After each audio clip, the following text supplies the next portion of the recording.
By the time we reached the Mexican shore, I was afraid to let go of the boat. My strength was gone. I was so weak. I was afraid that in 2 feet of water, so close to deliverance, I will drown. I struggled to shore and fell upon the sand. It was warm and soft, like pressing my face against the cheek of God, and somewhere two eyes were smiling at having me there.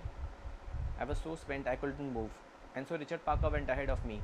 He stretched his legs and walked along the shore. At the edge of the jungle, he stopped. I was certain that he was going to look back at me, flatten his ears to his head, growl that he'd bring our relationship to an end. But he just stared ahead into the jungle. And then Richard Parker, my fierce companion, the terrible one who kept me alive, disappeared forever from my life. After a few hours, a member of my own species found me. He left and returned with a group who carried me away. I wept like a child, not because I was overwhelmed at having survived, although I was. I was weeping because Richard Parker left me so unceremoniously. It broke my heart.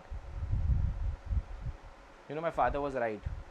Richard Parker never saw me as his friend. After all we'd been through, he didn't even look back.